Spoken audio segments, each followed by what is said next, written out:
Good day and welcome to the Q4 and year-ended FY22 financial results conference call of Agro Foods Limited, hosted by Anand Rathi Share and Stock Brokers. As a reminder, all participant lines will be in the listen-only mode, and there will be an opportunity for you to ask questions after the presentation concludes. Should you need assistance during the conference call, please signal an operator by pressing star then zero on your touchtone phone. I now hand the conference over to Mr. Mehul Desai from Anand Rathi Share and Stock Brokers. Thank you, and over to you, sir. Thanks, Rutuja. Good afternoon, everyone. On behalf of Anand Rathi, I would like to welcome you all for Q4 FY22 conference call of Agro Foods. From the management side, we have Mr. Sachin Gopal, the Managing Director of the company, and we have Mr. KP Srinivas, the CFO of the company. We'll start the conference call with opening remarks from the management, and then we can open the session for Q&A. Over to you, sir. Okay, thank you, Mehul, and good afternoon, everybody. So thank you for taking out the time out to be with us, and we'll walk you through the quarterly results and full year results, and then if there's any questions, happy to answer them. KP and I both here. All right. So I'm on our website, so on the ATFL business update, which is there in the quarterly reports or the presentations to analysts, on page 2. All right, so I'm going to start on page 2. So yeah, we have this is the business update for quarter 4. We'll move to page 3. As you know, our mission and vision is to become the best performing, the most respected foods company in India. We started off as an edible oil company. We still have a significant share of edible oils, but I think we all believe that we are making significant progress towards this vision of the kind of company that we want to be, which is certainly, a great foods company in India. Moving to page 3, the performance highlights for quarter 4. We saw a steady food growth in quarter 4 of about 12%. So we closed the year really with a year-to-date growth of 15%. As you all know, we have a 15-year CAGR of about 19%.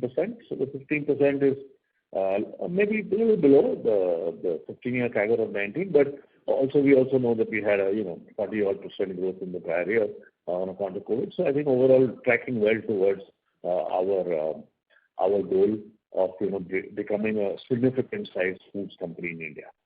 We saw some moderation in quarter 4 input cost inflation to about 11%. So for the full year, I think it was in the region of about 15-odd%. Right? And so there is some moderation. We expected this obviously because the quarter 4 last year had seen a significant cost increase. What we didn't expect is that we would start FY23 with the kind of inflation that we are seeing. There's been very marginal impact of Ukraine war because mostly these are all events which started end February onwards, and in fact we probably have benefited a little bit on the oil business because of the because of the inventory that we were carrying at that point in time. So of course pricing is moving up once again in the edible oil business already, and we have to manage other categories also accordingly. Year to date, edible oil GM for last year in FY22 was about 75 crores. So it did perform well versus FY21, which is about 72 crores. And this reinforces our position that the pricing realignment that we did in FY21 has enabled us to stabilize the gross margin. Commodity businesses are such that, or single commodity businesses where you just trade in a single item, whether it's honey or wheat flour or rice or whatever, always have some degree of uncertainty associated with them. But we believe now that we are in a happy state. It's certainly in the 70 crores plus minus range now.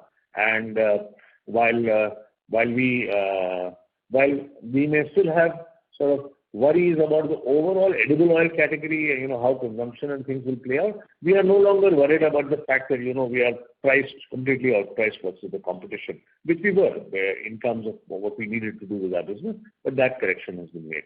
So I think we all sleep a lot better today on account of this category now, and we are comfortable that that there's a certain amount of steady cash flow that we generate from it.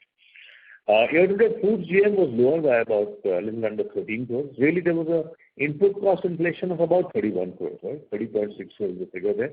You could see that we generated through pricing about 7 crores. So we did take up pricing, and we'll talk more about that as we go category by category. And our volume-led growth, we got about another almost 11 crores, right? So the net difference that you see of about 13 has a negative associated with inflation. Part of it made up through pricing and partly through volume. right? The volume obviously includes everything, right, so on and so forth. We expect to see inflation again in FY23, but we don't expect to see it certainly at this level, and because again the bases are already reasonably high for the year, particularly as we start in the early part of the year. All right. The franchising of Crystal, as all of you know, was happened with effect of 1st November as planned. So while we saw a decline, therefore, in the margin on the food business, the overall company GM decline was limited versus prior year was limited over 160 basis points, right? Because we obviously shared a lot of very low margin business. We still get the benefit of the franchising fee that we charge on Crystal, so that comes into our edible oil GM, but there's no top line associated with that. So that's why, from a total perspective, it was limited to 160. But, we still have to work on the foods business to get it back to where it was, and that is something that we'll address as we go along.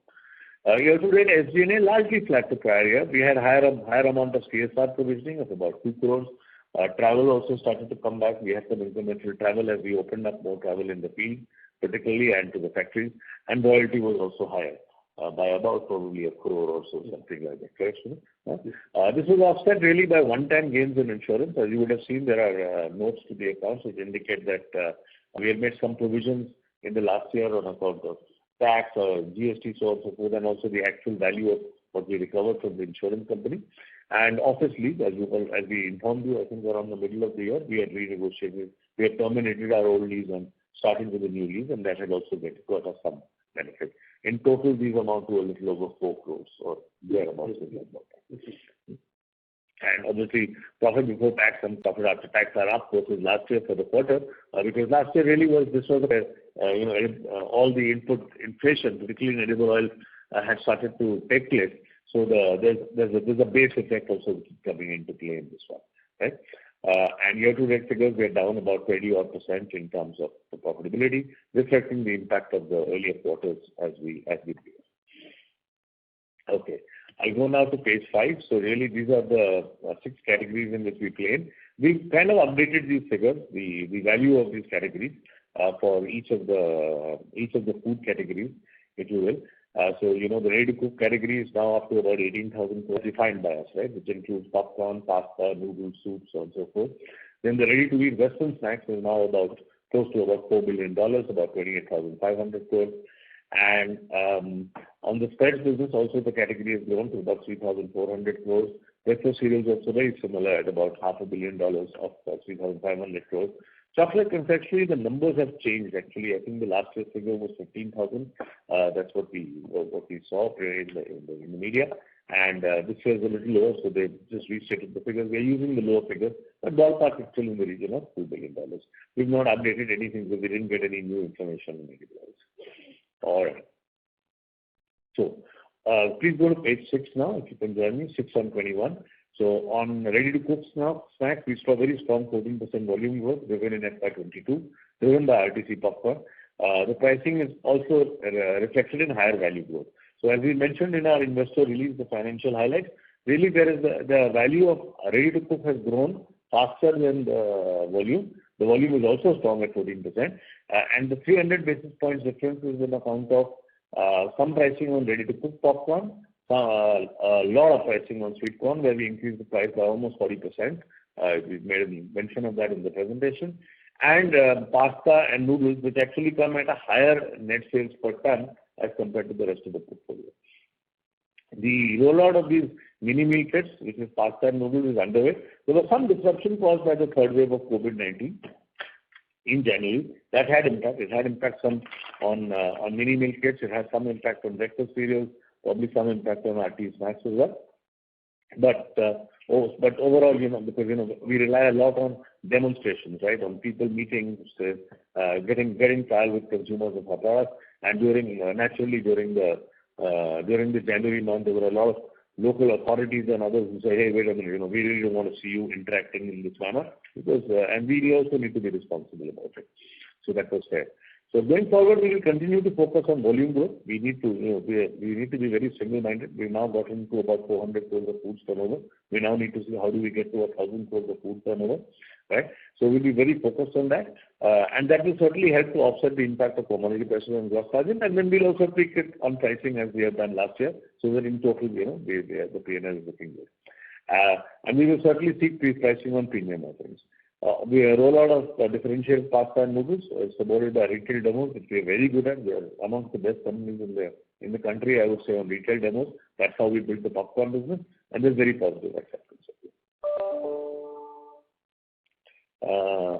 Then, if you can just go to page 7, which is ready-to-eat snacks, you can see here we've closed the year with about a 12% volume growth and a 20% value growth.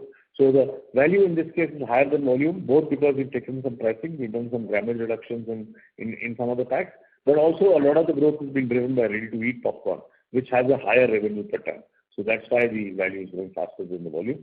A significant rebound, I would say, barring the third wave, some weeks with the reduced threat of COVID-19.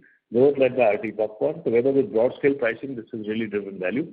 We believe that as we started the year where we were in terms of gross margin, this attrition category has largely been addressed on this one. So we were quite aggressive on this.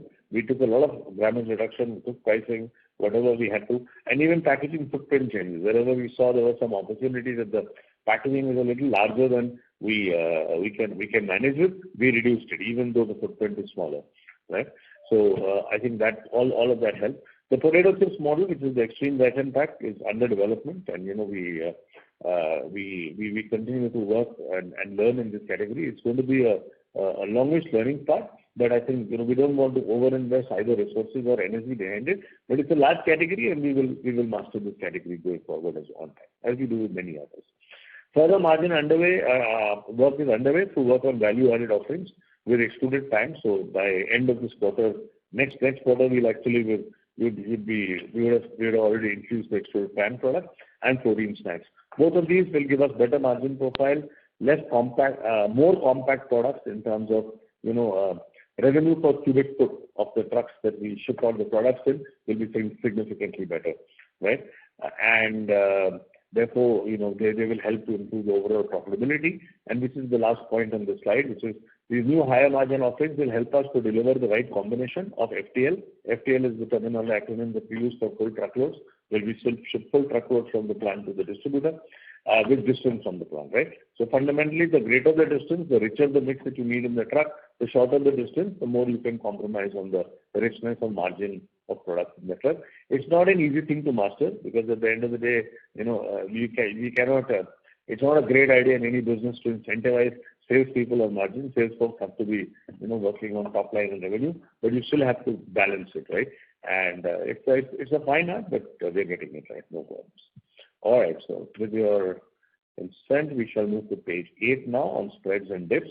So this is really the one category which has underperformed during the year, and we mentioned this to you at the top of Q1 itself. Even though as we told you earlier, the numbers then were looking good, we certainly lost share in this category. But we started to take the action, and I would say we still ended the year with +1, but we've ended it with a lot of the new price now flowing through in trade, as we mentioned to you last time also, in modern trade and e-commerce. It's pretty much all the new pricing of both of the 924 and the 462 gram pack. And I would say probably in this quarter itself, the HFS of the traditional trade will also start to show growth. So we will certainly be reviewing this again with you at the end of Q1. But at this point in time, we should certainly start to see very good volume growth, double-digit volume growth we would expect to see in the quarter. And value will take a little more time to come into solid space because of the pricing actions that we've taken. That will probably happen during the back half of the year. But that should put us in very, very, very, very good shape. We've seen a lot of competitive activity, and that's normal. Year before last, as you know, our business grew by about 40%. So a lot of people, when you see businesses growing like that, they say, okay, let's also get into the act. And there's lots of peanut butter suppliers or manufacturers in Gujarat. And so lots of brands have entered, but gradually as we stick to our position, we offer great products, good value, moderate level of advertising, the number of brands is going to start slowing down. In fact, the process has already started in South India. So initially the retailers are tempted to keep 4 brands as you go into the market, but gradually the retailer also see that his turns are not coming. And at the end of the day, a retailer is interested in turns, right? Not only in percentage margin. So we've seen this happening, and it will happen it's happening nicely. For context, at one point in time on instant popcorn, we had 32 competitors. There were 32 brands in the market, right? But we just, we keep doing all the right things, and over time, a lot of these guys stay away.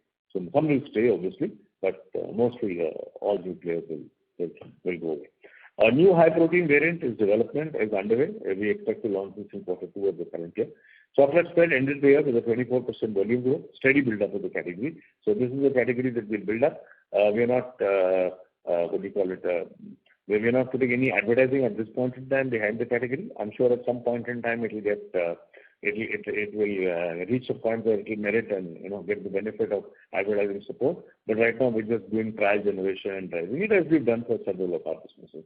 Work is underway to stabilize the supply chain of the hummus offering. This is doing well in some stores where there is awareness of hummus, so on and so forth.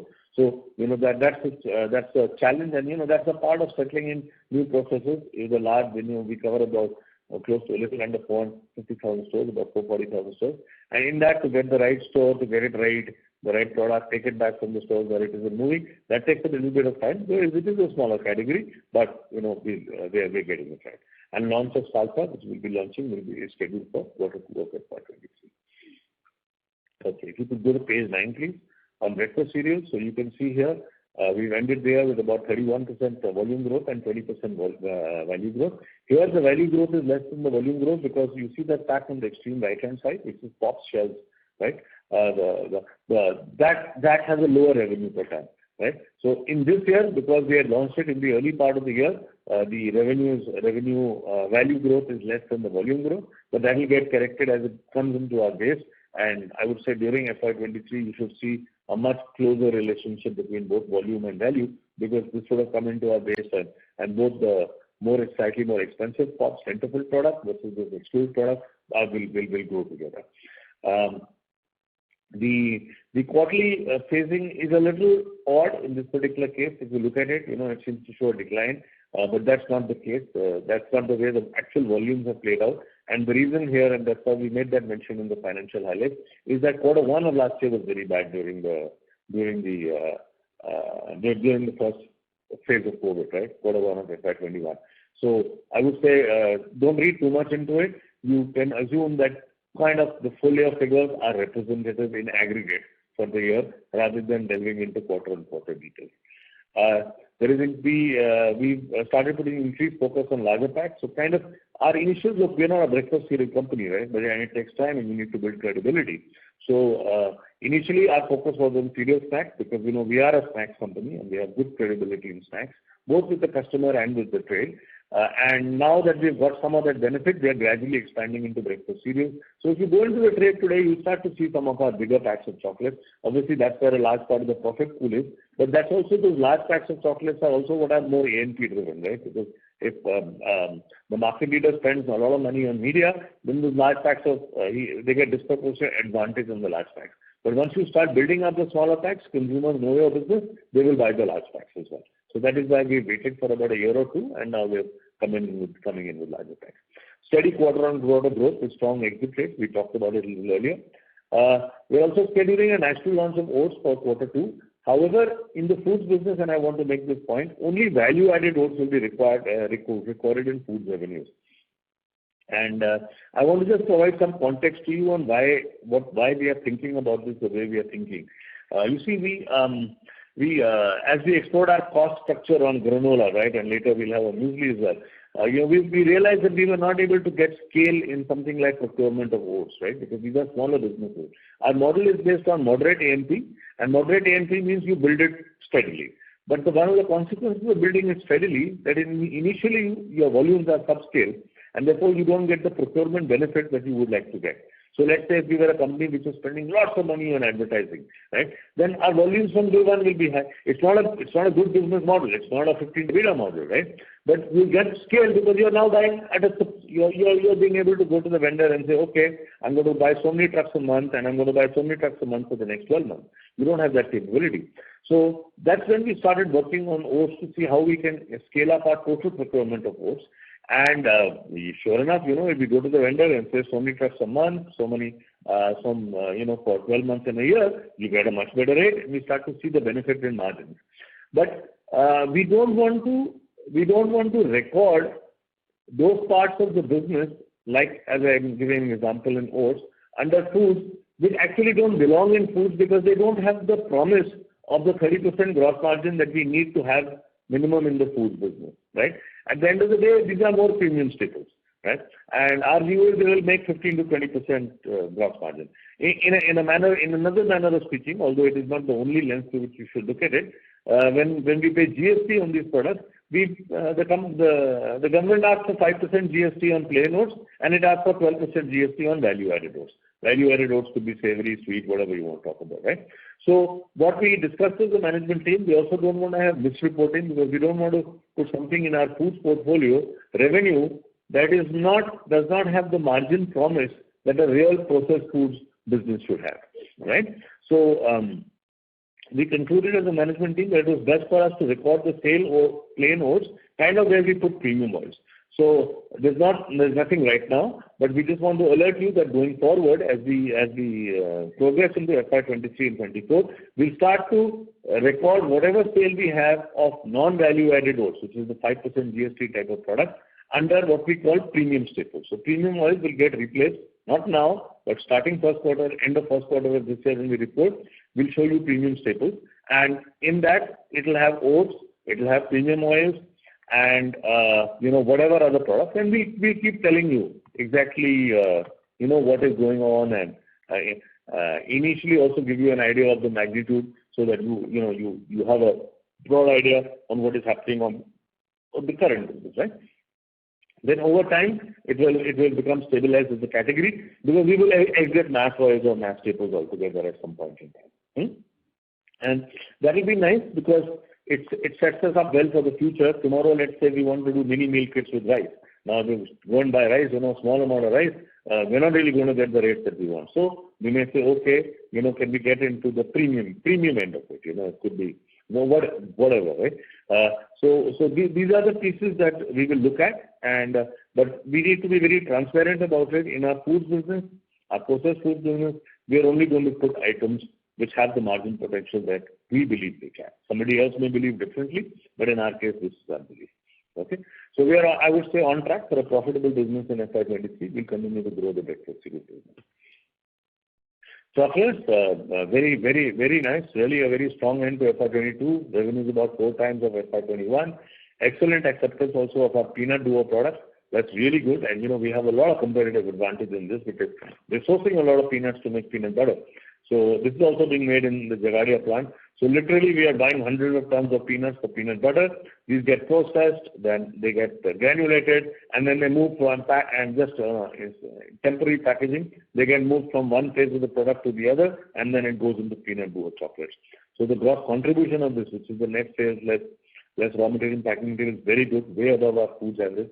And so we are very, very, very delighted with this. The removal of the tray, which was costing a lot of money, about 60-70 paisa, as I told you earlier, has been completed on the coconut duo bar to improve, and peanut duo is also underway. Further improvement margin will happen through the doubling of capacity in semester 1, and then again in semester 2, FY23. And we briefed our board, the board of directors, on the excellent response to duo. So yesterday the board has approved another 2 lines for duo.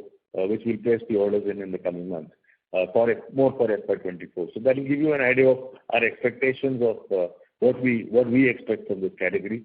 Certainly in a 1,000 crore food business, I think our gut and estimate is about 250 crores. 250 crores can definitely come from chocolates. So we are already motoring well. We've got 3 lines on order right now, including the one. And then if we add in the 2 that we just got board approval for yesterday, so then that will take us to 6 lines with a revenue, I would say about in the region of about 120 crores, give or take a bit, right? It all depends on how good we become at mastering the machine. Different items have different, will end up with different capacities, right? But more or less, I think in that ballpark. So we're going ahead with that, and that I'm sure will give you an idea of how good we feel about it and where we think this business can be in 3 to 4 years. All right. So it will be a key growth driver for us in FY23, and we'll be working on expanding distribution. Edible oil, we pretty much close to 100 index. It's a 1% growth, right? So that's, you can argue it's just flat for in practical purposes. Value is a lot higher, but that's irrelevant and optical because it's basically driven by pricing. So, we really, I think, can just say that it's a flat business. We also get very worried when value goes up very high because, one day commodity prices will come down and suddenly we have a huge exposure in terms of pricing because there's not much you can do, the pricing comes shooting down, right? And so that's also a worry from a top line perspective. But in the past, we've compensated it with mass oils, but that's something that we're gradually exiting altogether. So we'll have to see, and that is also one of the reasons for trying to broaden the definition of premium oils to premium staples, so that we can have some stability in that, and we are not completely exposed. So premium oils, which is Thunder of Heart and Superlight, delivered a year-to-date 100+ index. However, we still want to see more channel consistency, right? So I think it's flat, and that's good. A multi-year decline has been really arrested over the last 2 years, and after we think our pricing is good, but we'd like to see it more consistent on channels, and which is a little difficult to read right now, but let's see how it goes. Going forward, we will also intend to modify the definition going forward in the next year, in FY23, to premium staples. So this is a category where we believe we can make 15 to 20% GM. We are not going to invest any company capital in these categories, right? It's like we buy pasta today. There's no investment in pasta. We have an investment in the sauces that we put with the pasta or with noodles, the sauces that we put with the noodles, but there will be no investment that we will make per se in premium staples, as we've done with oil. We hardly have any investment in the oil business. We leverage for 3P manufacturing, and that works for us. And what this will do is it will enable us to accommodate the increasing need for non-oil staples as we build the foods business. To be a huge foods company, it's good to have some base in premium staples. Also, this will broaden our portfolio there, right? Without diluting the margin of the foods business, and better manage the revenue impact of pricing swings in edible oils. The mass oils volumes reflect the franchising of Crystal with effect from November, and overall reduction of mass oils in line with strategy. And overall, I think we've seen a strong gross margin performance with total oil GM ahead of prior year. You could argue, give or take a bit, it's within a range of that 70 crores plus minus. All right, go to page 12 then, competitive update. Not a lot to report here. I think, as you can see here, Frito-Lay actually came back in the snacks category and again started spending a lot of money. They cut back very badly last year. But Agro is still the dominant brand at about 95 crores spent. Active spends were marginally low, but not much low, to help support the overall P&L. But we have made a lot of good progress last year. If you look at the FY21 fund figures, we almost doubled our media money from FY20 onwards and came back to the kind of levels that we were in FY17, when we got very badly squeezed on, overall declining volumes of premium oils. We've moderated it a little bit, but not a lot, and we don't intend to either as we go forward into the future. If you could just please go to page 14, these are the comparative spends and spreads. So you can see here, Kisan really spending a lot of money. Unilever invested almost 50 crores this year in FY22, coming on top of another 20 crores of FY21. Our assessment is they'll probably spend for another 6 months. So this is a lot of money to spend on a business which is probably in the region of about 12 crores a year. But they'll certainly give it time to see how it goes. But let's see.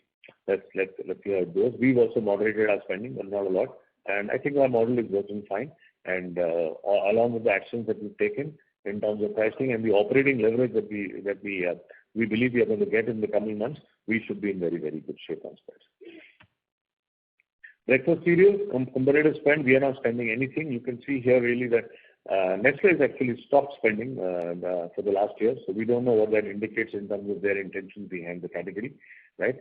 And Kellogg started spending behind the Centerfold category, which is good for us because, it expands the knowledge of the Centerfold category, and we have a very, very good product. I would say way better than any other product in the category.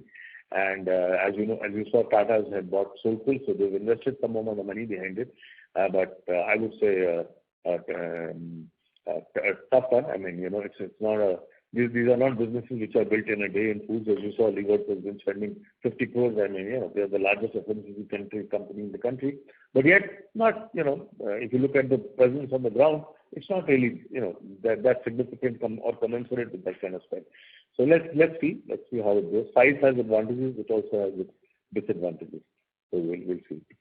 Okay. On chocolates, I think Mondelez, just go to page 16. Mondelez is really the dominant spender in the category. Nestle spends dramatically lower. I'm sure they must have also come under some amount of profit pressure like everybody else.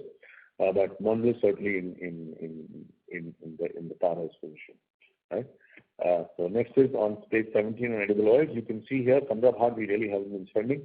But even our competitors, Safola's spends have come down. I'm sure there must be, some of this will be required to also support some of the new launches in the other category. But really the dominant spenders are now Fortune and Umami. It's the mass oil spending, right?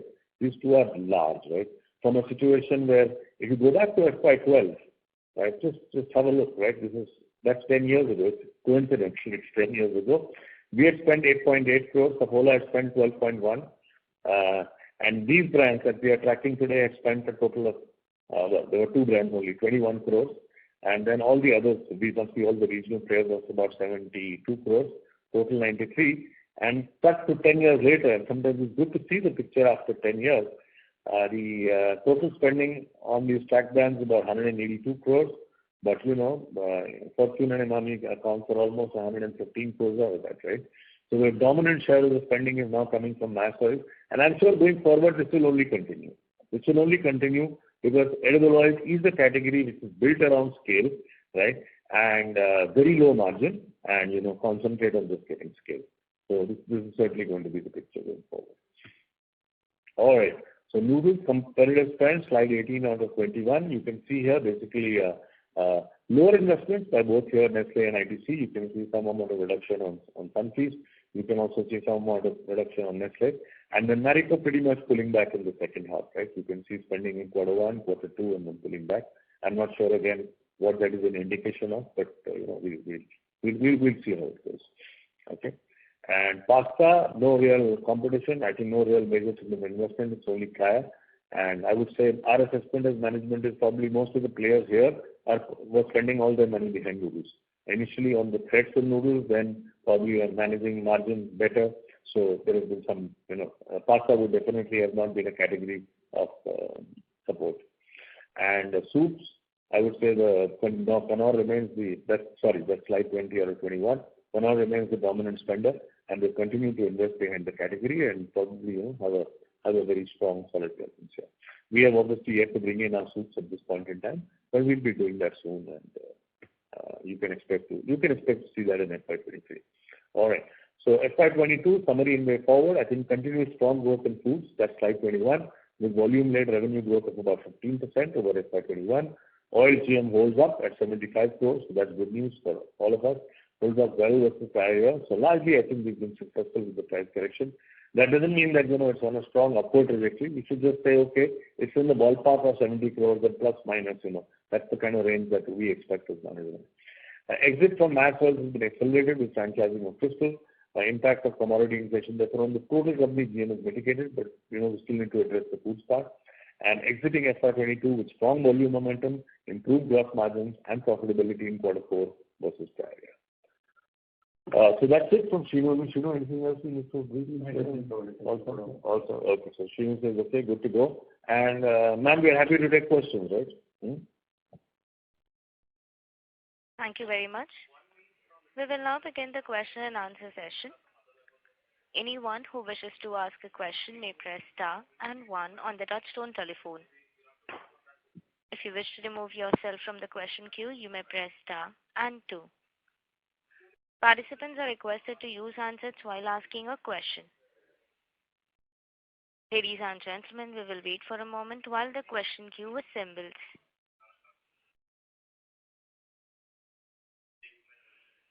The first question is from the line of Percy Panthaki from IIFL. Please go ahead.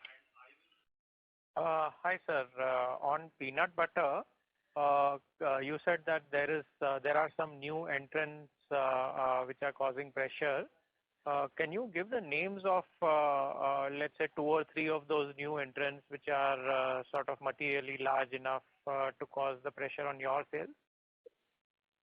Sure. Percy, any other questions? In terms of other questions, I wanted to understand the logic of concentrating on this staples business like oats and all that. We are exiting oils or reducing our proportion of oils because it's commoditized, low margin, etc. And here, premium staples also similar margins to your oil portfolio. So why do we want to be there? Why not just concentrate on the value-added foods? Okay, yeah. And what else? Anything else? That's it. Okay, thanks. So first you see, in terms of the peanut butter, the oldest players in the market are really Fun Foods, who were obviously there before us, because they were which was then owned by the Bells at that point in time, before they sold to Dr. Oetker's, right? And who are working on a third-party model, right? I think buying from, I'm not sure, but maybe Bajaj or Oetker at that point in time. And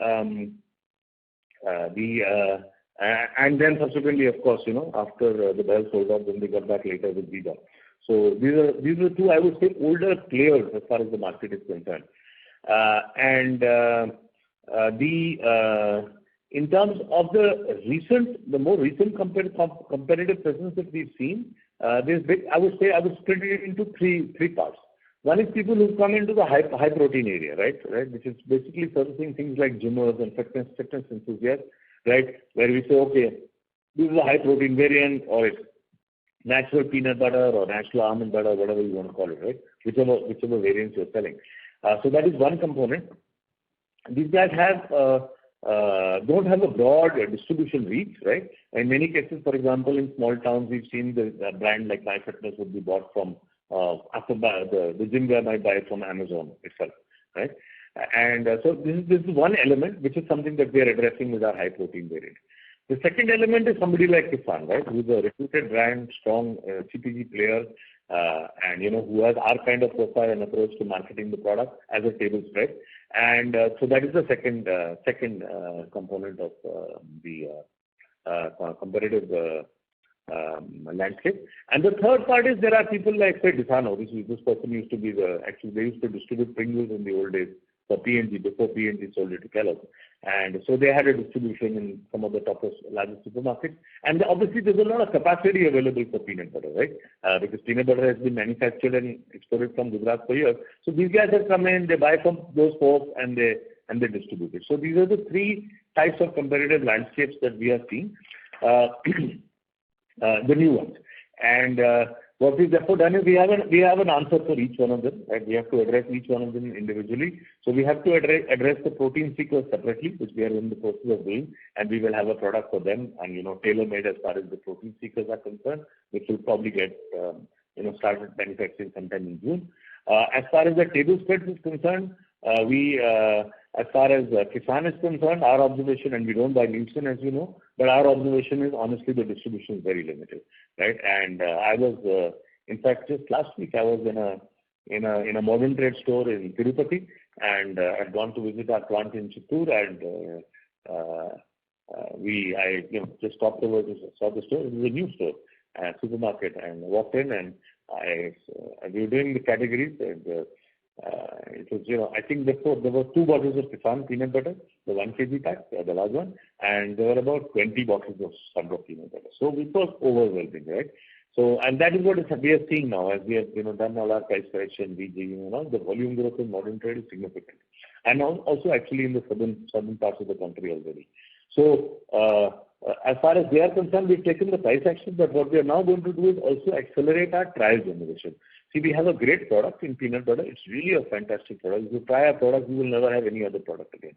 And so we are going to be working. So we are working on some portion control packs, so on and so forth. And those we'll share with you later as we go through the year. But already the actions that we are taking are more than sufficient to take care of the competition in this middle space. And as far as the last place is concerned, which is anybody, there are lots of brands who go buy in Gujarat, market and sell. We have also introduced a variant at about of a 350 gram pack at about 120 rupees under Nutress, and we are using that to compete with these. Okay, So basically, different strategies for different segments of the market, right? The proof of the pudding will be in the eating, right? The moment you see our volumes coming along at about 15-20%, then you will know that the modifications and strategies that we've undertaken are correct.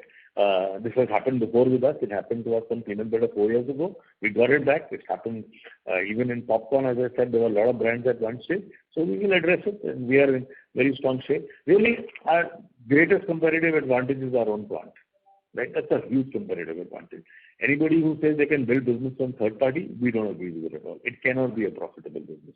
It's not a sustainable business, and it's not an innovative business. And because, for us it's very simple. We say, okay, you know what, at this price we're going to make so much money. Oh, by the way, but at this lower price, we're going to get so much extra volume, and we get so much extra volume, we get so much operating leverage, our cost per kilo in the plant comes down. So we're able to recover all that money, which you can never do with a 3P approach, right? So you're always overpriced. So I hope that answers your question there. And no, we don't want to become a premium staples company. Definitely not. Okay, but there are. It's a practical issue, which is if you're buying oats, where do we put it, right? We don't want to stuff our portfolio. We don't want to stuff our portfolio with low margin products that do not have any hope of making a 30% gross margin ever, right? So I'm taking the plain oats as an example. We can take it and we can tell you it's a food. You have other companies who are doing that, right? But we don't believe it's the right way to report for our business. Okay, so we are choosing to say it will be under premium staples. Okay, so let me clarify. We could say, okay, we have value-added oats and plain oats, 12% GST, 5% GST, and we could tell you and us that breakfast cereals now is growing at X percentage. But to us, we will be lying to ourselves, right? Because this is not a category with a promise of 30%. At the same time, unless in these categories you have a broader presence, right, you don't get the scale. All right. So it is not that this is going to be, let's say, we are putting focus on premium staples. Not at all. There is no focus on premium staples. It is simply a function of administrative recording of how these products are going to be recorded in our reporting to ourselves and to you and to the street, and also helping us to get more scale. Okay. So I repeat, as a management team, we don't want to put products with this 5% GST and are under processed foods, because we will be lying to ourselves that they have the promise of being a great foods business. They're not. Okay? Right, sir. Thank you very much. Thank you, Percy. Thank you for asking that question. It was very important. And maybe I may not have answered it fully and done full justice to your question, but as it plays out, you will see. And as you know, we are very true to our cause and whatever we say. All right, ma'am. We can go to the next question. Thank you. The next question is from the line of Vishal Gutka from Phillip Capital. Please go ahead. Yeah. Hi, sir. Just wanted to know things on the gross margin front. The margins have moved up maybe due to the base factor, because now no more we are selling less of what we call mass edible oils. Sir, any other reason apart from this that the gross margins have moved up, and going forward, what is the outlook on gross margin front? And secondly, on the food business side, historically we've grown 19% CAGR over a period of last 15-20 years. Now, how do you foresee growth in the coming year, FY23, because we're planning a very big scale up in the chocolate business? So what are the plans out there, as well as CapEx plan for FY23? Okay. Thank you, Vishal. Thank you for asking good question. So yes, you're absolutely right on the margin. There is definitely a base factor because Crystal,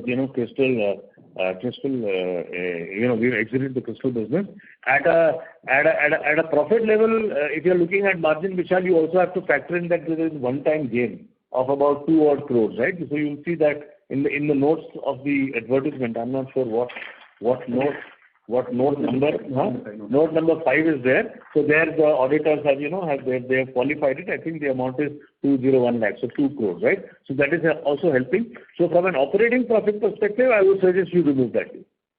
Okay. Right? You should remove that too, because that too is a one time, right? It's not going to come again. For us, actually, it's also we have to now work through for this year, for FY23. Because SG&A was lower last year by about 4 crores, right? And okay, all that for the CSR part, we actually put more, because we had some carry forward to handle.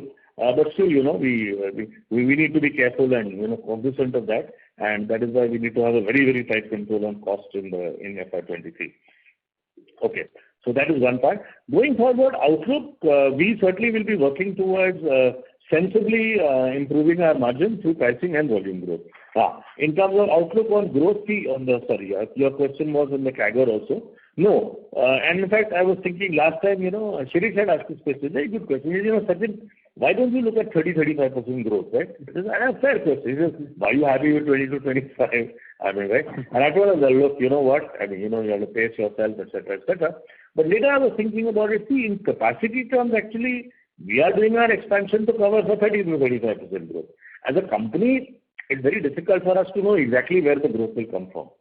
I wish we were that intelligent that we knew we can define each part of the growth. It's virtually impossible to do so. Okay, so as a company, we are expanding capacities for a 30 to 35. But I think the sheer momentum, the time that it takes to build categories like breakfast cereal, chocolate, it takes time to build distribution. That's why distribution is such a strong moat. Right? It's such a strong moat. Right? Own manufacturing and distribution, the combination of that is a very strong moat. And the reason is that it takes so many years to build up.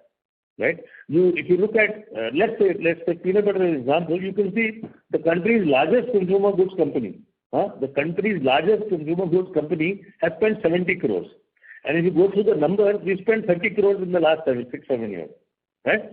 They are not only the largest, they have the widest distribution network. Right? The widest distribution network, right? Several million stores, right? Compared to us, a little less than 500,000 stores, right? And yet, Agrotech is holding there. We are not happy with our performance because we haven't got our 15-20%. But it's not that our peanut butter business crumbled under the weight of a huge giant. It didn't actually, right? So the point is that's why these businesses are so attractive. The moats that you build up are so powerful. Consumers don't come to you in a day; they don't leave you in a day, right? You may have a little up and down here and there, but these moats are phenomenal. So going forward, we believe that, our whatever the 19% CAGR is fully doable. 20 to 25% is what we internally are going to target ourselves for. 30-35% is what we'll do by way of planning for capacity. And after that, let's see, how well we are able to execute and manage all the headwinds of commodity inflation and many other things, right? Changes in the workspace. Changes in in the overall environment. Let's see how it goes, okay? Certainly doable. And FY23, our capex is going to be higher than last year. Last year, if you remember, we had got an approval for a budget of about $4 million, so that's about 30 crores. This year it's going to be higher. It's going to be more in the region of $6 million or more like 45 crores. And we are going to be, most of this investment is going to go behind chocolates. Right? Most of this investment is going to go behind chocolate. The lines that we have already ordered and the lines that we just got approval for yesterday, that should take us up to about 120 crores of turnover. And then we'll be looking during the later part of the year to see how it goes. Right? We have a very step-by-step approach. We don't go and say, okay, we're spending 500 crores. But which should take us to that 250 odd crore level. Which should be consistent with the 1,000 odd crores, which should be our next goal as a company for the foods business. Okay? Right. Thanks, Vishal. Just last question from my side. For the share of e-commerce, what is the share as of now? Because most of the launches we've been doing across categories seem to be more in targeting the urban areas. So what is the share of e-commerce as of now, and what are we doing to increase that share further? Okay. So, Vishal, here's the deal. Question sorry for not asking question consecutively. Okay, I'll try and answer it before the end of the call. Sure, buddy, take it. Yeah. Okay. You're not hiding anything from you, don't worry. Huh? Okay. Okay, yes, ma'am. Go ahead. Thank you. The next question is from the line of Aditya Bagul from Tata Mutual Fund. Please go ahead. Hi, good afternoon, gentlemen. I hope I'm audible. Yes, you are, Aditya. Please go ahead. Just a couple of questions from my end. Firstly, in terms of peanut butter, right? I mean, would it be fair to say that the category size is about 200 to 250 odd crores? Would be helpful if you can help us understand what is the category growth rate only within the smaller subsegment of peanut butter. That's question number one. Question number 2 is within our overall distribution, would it be fair that our ready-to-eat snacks and peanut butter probably has the highest number of touch points, so to say? My question is, how long do you think it would take for some of the other products in our ambit to sort of catch up to the level of ready-to-eat and peanut butter? So that's question number 2. Question number 3 is, would it be possible for you to rank some of the subsegments that we've discussed today in the scale of, or the ascending order of their profitability, either on a gross margin or on a EBITDA margin, either way is fine. Okay. Yeah. Okay. That's about it. Yeah. Thank you. Yeah. So your first question is the what's it called? The category size of peanut butter, right? That is in that region of about, as per Euromonitor, it's in that region of about 300 to 400 crores. Okay, right? So you can assume that that's assumed ballpark, and that is at consumer price. Okay. The growth rate of this, that's a slightly more tough question. So the cumulative aggregate growth, I'm quoting from the 2020 report of Euromonitor. The cumulative CAGR that they had quoted for 2014 to 2020 was 28% for nut and seed business, right? They quoted a figure of about 412 crores at the total at the consumer price. Okay, so I would say that's a reasonable ballpark. But if you go back to either, I think, Aditya, it was last call or the call before that, I had mentioned that the growth rate of the category was actually very low last year, meaning, right, in the last year, in 2021, despite all the advertising money that had been spent. So if you go back to that presentation, you will find the exact number there. Okay, so that will give you that answer to first question, right? As far as the, if you will, the distribution data, we'll give you a reasonable perspective on the distribution. So our largest category is the distributed product is not RTE. Okay, our largest distributed product is actually our ready-to-cook popcorn business, which is available in over 250,000 stores. Right, as per our last reading, and we obviously saw internal data, is actually just it's in the region of about 270,000 stores. All of our coverage is about 440,000 stores. So that is our largest one. The new categories actually are doing exceptionally well. In fact, chocolates is doing, it's a rock star, right? And somebody else at the board meeting, they were asking me to say, both chocolates and breakfast cereals are a little under 80,000 stores today. Okay, so they are actually not that much different from the other categories that you talked about: peanut butter, ready-to-eat snacks, so on and so forth. Probably ready-to-eat popcorn is larger, but a lot of that is through wholesale. But they were asking me that how come chocolates has grown so much faster than breakfast cereals? And my answer to the board was that look, Duo, the coconut center-filled product, is meeting an unmet consumer need. Consumers don't have a product like that. At least they don't have it at that type of price point. I mean, how many consumers really know Bounty? It will be X percentage, maybe in the number of people on this call, because mostly we are all more privileged sitting around in meetings like this. But otherwise, if you go, how many people know? There are many customers today, cash and carry customers, where our volume is more than Bounty, right? Already, right? They say, how come it's grown so fast? And it's an unmet consumer need. The moment you have an unmet consumer need, either of a product at a price point or a product per se, the distribution just skyrockets. It's the easiest product for us to sell, honestly, right? And breakfast cereals, we have a great product. We are better than either Kellogg's or Nestle, at least we believe, right? And you are free to challenge that and try out the product. But it's not that they are not available. They are available at that price point. Right? Kellogg's is available at price point of 10 rupees, maybe slightly more expensive, but it's available at the cash register. So it takes a little more time and a little more trial generation. Okay. The other dimension, obviously, is that if something is used at home, it's going to have a slower build-up. If something is ready to eat, like a chocolate or even a bag snack, the distribution build-up is faster. Okay.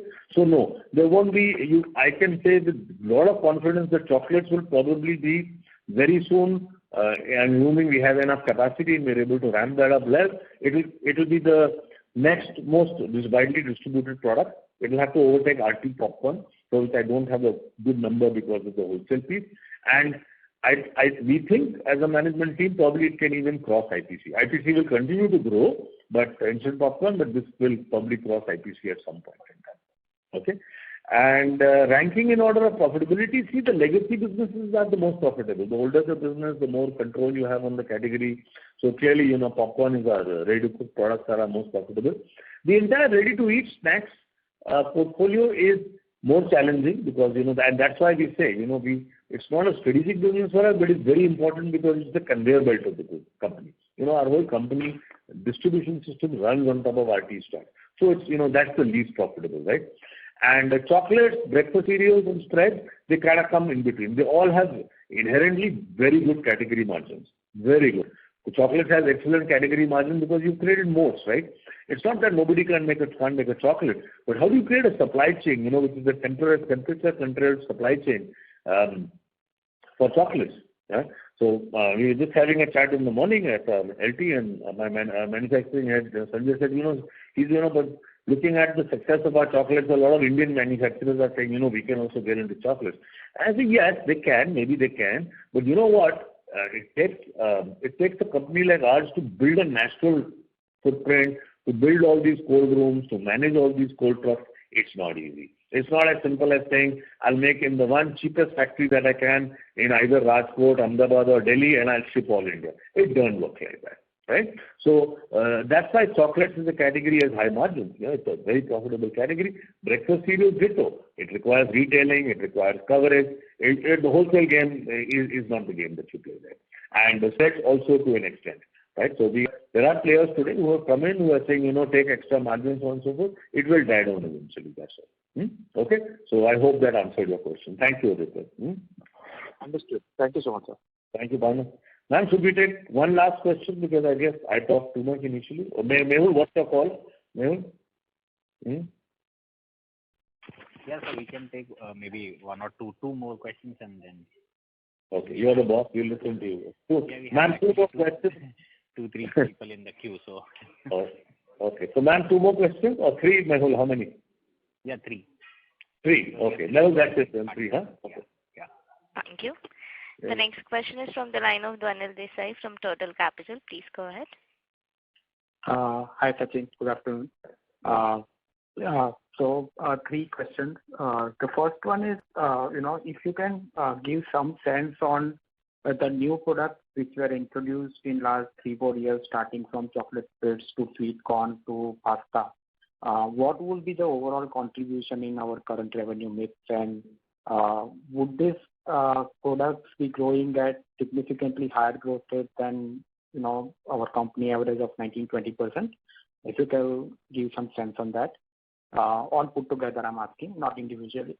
The second question is on chocolate. So I think if from what you're saying, 6 lines, 120 crores, so each line around 20 crore number, and we have currently 1 line. So I mean, are we currently at a revenue of 15-20 crore, and next year we are expecting 40-50 crore? Is that a right number to work with? On chocolate, you already mentioned distribution reach. So I think I had that question, but you have answered it. And if I look at our peanut variant, I think the first time when we launched as a part of festive pack, there was actually a peanut butter inside. Now it's only crushed peanuts. So have we product redesigned? If so, is there any technical reason, market feedback, if you can elaborate on that? And lastly, the question is on balance sheet. I think after long, I'm seeing the balance sheet expanding. Our inventories have gone up, receivables have gone up. Debt is there on the balance sheet, and we are, negative cash flow. And also we are doing the largest capex for FY23. So, how do you see this balance sheet panning out? Are we planning to do more, take more debt for FY23? If you can elaborate on that. Okay, thank you. So, yeah. So, on your first question on new products, see, these new products which were launched in the last couple of years, they'll be contributing to about, all the new products to about, last 3 to 4. Chocolate, so it's about, I would say probably, 4 crores, maybe about sub 10%, but in the region of about 10%. Shinu's figures are a little different, but he's more precise about it. I'm giving you from a slightly longer perspective. That's how Vikesh says it, and I look at it, right? And of course, the growth rates are much more. You can look at the category-wise data in our financial highlights in the investor release. You can see these products will grow, right? So absolutely, there's no question. That's the model that we have, right? We have a base growth of about 15%, and then we said we expect the new businesses, sweet corn, chocolates, breakfast cereals, chocolates, that we expect them to add between 600 and 1,000 basis points of growth. We've said that earlier, and we believe that fully. Okay. In terms of chocolates, yes, we would be in the region of about, I would say, running rate during the just the pre-summer would be in the region of 14 to 15 crores already right now. Right, that would be the running rate. Doesn't mean that we close at 14 crores, but our running rate would be 14, 15 crores. And as far as FY23 is concerned, let's see how it goes. Obviously, the number has to be large, right? In that, you mentioned 40 to 50 crores. It has to be large. And it all depends on how quickly we are able to get the capacities going, set up these lines. Remember, we have to learn all these categories. We have to learn the manufacturing, optimize it, get all that going. And so there's a learning curve involved. But I would say a large part of the learning curve is behind us now. And but still, these pieces will be there. But yes, that's why it needs to be a significant proportion of our growth, right? As far as you have mentioned peanut butter. What was the question? Sorry. The question was, Sachin, that when we first launched the festive pack around Diwali couple of years back. Yes. Thanks. There was a peanut butter actually inside, right? Now it is crushed peanut. So it is, yes. So there is a story behind it. You'll have to meet me one day, and I can. It's an interesting story. The interesting story is that the chocolate line that we set up, I initially thought we would make peanut butter chocolates out of it, right? We figured we were a peanut butter company, and there is Reese's, right, which is the largest selling candy in the US. So, I said, okay, I think we can do a peanut butter and chocolate. It makes so much sense. We were finally not able to make the peanut butter chocolate on that line, and then we have another line which we had bought on the side, local line, and, we are able to make it. But obviously, in the early days, many years ago, I missed the fact that it didn't have to be peanut butter. You could just take out peanuts from earlier in the production process and make chocolate out of it, right? If we had thought of that, maybe we would have launched the chocolate much earlier. But anyhow, so the difference, and you're right, it was there in that Diwali pack that we had made, and then we would do it. And the reason is that you will need to do Wikipedia on this, okay? So little education, but it will be fun. Check out the difference between pralines and true foods, okay? Pralines and true foods. Pralines have a hard center covered with the chocolate. True foods have a soft center covered with the chocolate. This is stuff even I didn't know, so I've only learned it over the last couple of years, okay? Now, true foods need to be handled differently. Okay, true foods need. You must have seen these chocolates of. I think it is Lindt only, right? Which are always in twist wrap. So they need to be handled very gently, right? Whereas the others which have a harder center, they can be handled differently. So we are currently in the business of praline. The peanut butter product is a trufle, and accordingly, therefore, we've done a lot of work on trufles, and we will be launching trufles this year. Okay, it won't be a peanut butter truffle right now, and then we will learn and we'll be back with it, right? So yes, the product is there. We're not entirely happy with it, so we tested it. So in the box, we weren't too happy with it. We need to crack it. So, but learn about pralines and truffles. These are lovely subjects to learn from, and you'll enjoy reading about it. Okay, go into Wikipedia, so on and so forth. All right. And last, as far as the balance is concerned, yes, the inventory levels have gone up because we've, historically over the last 5-10 years, our inventory levels go up whenever we buy corn. So we've obviously bought a reasonable amount of corn right now. And but again, it's a trend. It goes up, it comes down. And also in terms of receivables, it is really, we have one customer who's our largest customer who's outstanding. They're very safe, but they do vary depending on how their budgets are. And it often happens that at the end of the March, they are a little, they need to cut down on their payments. So this happens. There are years that it's very good. Year before last was not so high. I mean, we got benefited the year before last, and then this year it's gone up again. So it's up and down. It's not a big deal. There's nothing to read at. And as far as the balance sheet is, as far as the capex spending is concerned, let's see. It's not that we never borrow. We do borrow. There are years that we borrowed. We had a interest burden. Interest cost, I would say, as much as 3 crores or 3.5 crores in some years in the last 10 years, right? So it's not that we just don't want to borrow too much money, right? Because we don't food business is going. Yeah. Correct. So it's like all par for the course. There's nothing exception that we are now looking for this huge capex and we will need to borrow money. No. There's adequate money in internal cash flow to fund it. In between, we may need money for working capital, so on and so forth, to raise if inventories are raised. And obviously, there's one other element here, which is in the sales, is that if you will, the input prices of raw material and packing material have actually gone up, right? So the values of oil and other packing materials have also gone up. And at the same time, just bear in mind that we've also divested about $5 to $10 million business, right? 6 months of, the total business of Crystal was whatever, 110, 120 crores. So we've exited about half of that, right? So, but that was a business which was running on very, very low working capital, right? Just a couple of days of receivables. So that also has an impact when you look at these metrics. Okay? Thank you. All right. Thank you, Pawan. Thank you. I hope I answered all your questions well. And I get a 10 on 10 for it. And now, should we go to the next one? Second last, penultimate question. Thank you. The next question is from the line of Bimal Sampath, an individual investor. Please go ahead. Yeah, good afternoon, sir. Good afternoon. Yeah, 2 questions. One is, can you throw more light on this plant meat, what we are planning to enter? Because last call you said that the lines have landed and which categories will be focusing on? And second is on nachos. You said we are working on nachos. So because competition has launched, nachos and salsa combos like that. So it's in that what thinking you are having about more value-added products. So can you say something more on nachos? Okay, thank you. So I think thank you for raising the question on plant meat. So basically, the first part of the line I think had come in around the time of January, so when we would have had our last call, and the other parts are also coming through now, and I think maybe the engineers have to come for installation. So probably over May and June, we'll have some visits because they're coming from overseas for the installation of this line. We will then start to make test products. We will be testing it out for several months. But I would be very hopeful that we could be in the market with a commercial product in FY23 made in India, right? And that will be nice. That will be very nice, right? Because a lot of people have talked about plant meat, but we actually haven't seen so much, action.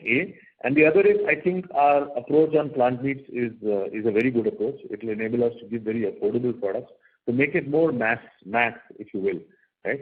And so you can expect to see during this year some commercial activities from our side. The trials will obviously take time. It takes time. But you can expect to see that in FY23. Okay, Mr. Sam? And the categories that we'll be focusing on, we are not going this impossible burger route or beyond meat and all that. We're not going down that route. What we'll be trying to do is see whether we can blend the plant meats that we're going to manufacture at our plant in Jagadia with some of the balanced parts of our ready portfolio. So how do we blend it in? How do we make a comprehensive offering which has a protein, a vegetable, a carbohydrate, and we're going to try and work using that approach. So if somebody says, hey, wait a minute, we're going to launch a plant meat burger, that's not the approach that we are following. Okay, it will be more blended into the kind of foods that we eat, but that doesn't mean necessarily butter chicken or something like that, right? And but it would be blended. We will look at ready to cook, Mr. Sampath. We will also look at things like spreads, right? We will look at can we add high protein spreads with chicken, so on and so forth. There'll be a lot of options for us available as we progress. On nachos, sure. See, the entire ready-to-eat portfolio for us is a conveyor belt. Okay, so obviously things are going to change. Like for example, ready-to-eat popcorn suddenly from a situation where we were really struggling from a competitive standpoint, we have grown exponentially, right? And what has happened? Well, there was a GST ruling which worked in our favor, which reconfirmed that the rate was 18%. There were a couple of other things, right? So, and COVID happened, so some competitors kind of, went down to a little more lower level of activity. Palm oil prices have gone up. So I think, are in good shape, but that doesn't mean that we are going to put disproportionate resources behind ready-to-eat popcorn. No. The ready-to-eat snacks is never going to be an advertised category for us. We'll apply the same thing to nachos also, to tortilla chips. Well, again, there's a reasonable amount of players in tortilla chips. Some guys come, then they go, another comes and goes. There's a lot of capacity actually of tortilla chips. A lot of people have product capacity. And of course, I would say the three players in the fray are Doritos, Conitos, and us, right? So Doritos model is a little different. You saw the spending, you would have seen that. If you haven't, just go into the presentation later, you'll be able to look at it. And our views, we are not going to spend. We will give good value, but for us it has to be the conveyor belt. So don't expect us to say, wow, we're going to do 20,000 things on nachos. We will optimize it. We will get growth in it. It will meet the needs of our conveyor belt, and we'll keep working on the RT snacks portfolio. To the extent that what the question that Aditya raised in terms of what is the margin profile, it is the lowest. So our priority has to be how do we keep growing this business while improving the profitability of this category. So our focus will be there. That's why if you go into the presentation, we are talking about extruded pan, we're talking about protein snacks, how to sell better margin products in this category.